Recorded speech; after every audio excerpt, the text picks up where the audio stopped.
Here's a little miniature tour of my front garden today.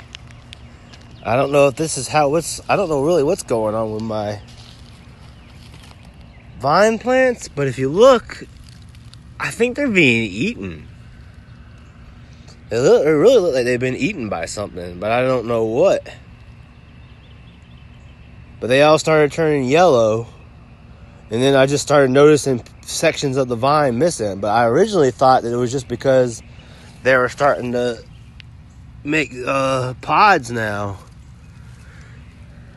And hopefully, there's still a lot of good-sized pods in here. And I was just like, well, I'm just going to wait for them all to just die down. And then I'll harvest the pods. And I'll probably end up just going through here. I was originally planned on cutting them.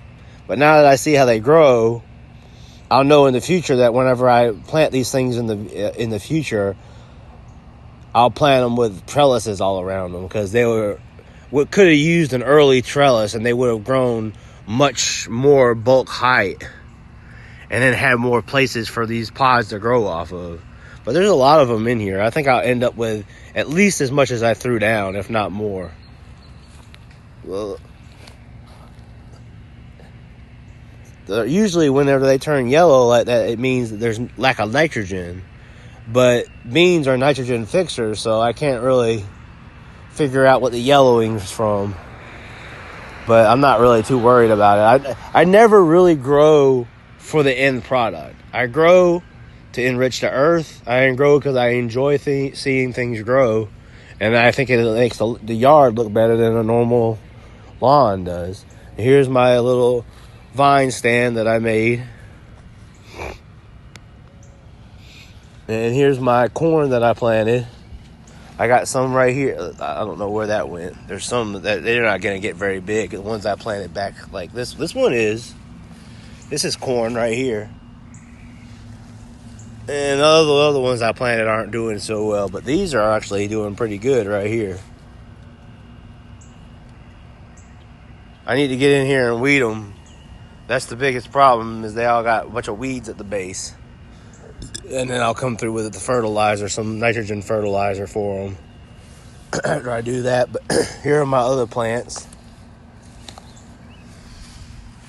I can't even remember what these things are right here. We'll see what they are. Here's my mint. I need to harvest some of that.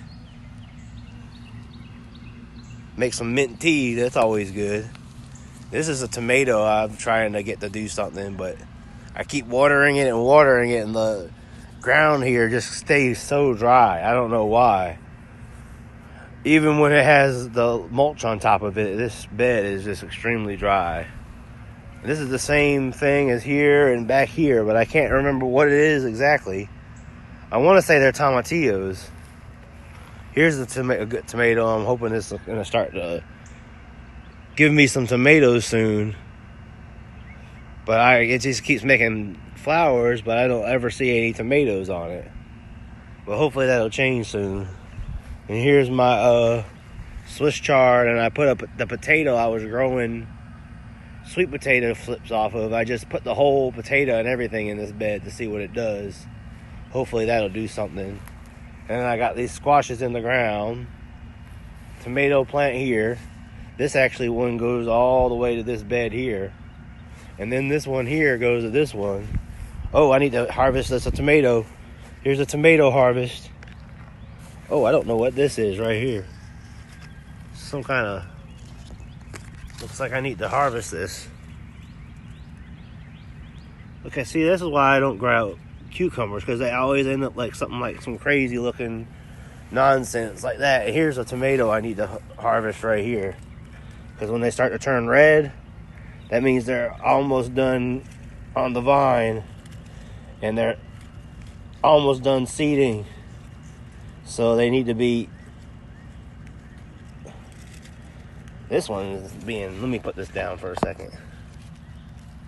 There we go.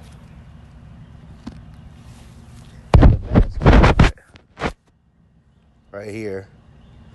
But see, it's starting to turn red. So I take it off of there and let it... This one's not quite to that point yet where I'm going to take it off, but I don't want it to get any more further along than that. I'll bring it inside and let it ripen the rest of the way inside. I grabbed one off the front porch the other day, but I don't know what I did with it. It's sitting around somewhere. Or either some animal grabbed it when I sat it somewhere. I don't know what happened to it. But I sure picked a tomato the other day, and I cannot find what I did with that tomato. But this is going to be a good one. I'll sit it inside for a few days, and as soon as I see this, if I see this start to get any kind of way soft or anything, I'll go ahead and eat it. But these things are just great. Are great eating tomatoes. Like, you don't even, you really don't want to slice these and put them on a sandwich. They're okay like that, but what I do is I just cut them into like giant chunks, put salt and nature seasoning, a little bit of pepper on it, and I just eat them.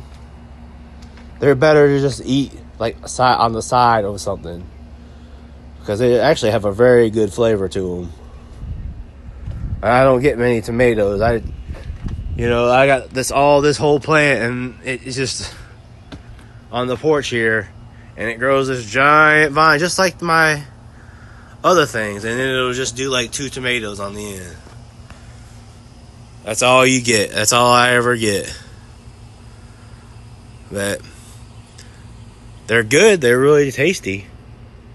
So I'm just gonna stop. Here's some of the things This flower right here, they get so long. The stalks get so long, they just always just snap and break off every year. So really all I get to do is just put them in some water and try to keep them alive as long as I can, because they're really beautiful. But other than that, that's the extent of my front yard garden right now. My basil's doing good over here. Basil's always something that'll make you happy because it's easy. This is the original basil right here. And this is both clones. This clone right here is doing amazing. So I need to pluck some of that off here soon, and it smells great just being by it. I'd love to make some pasta with that right now.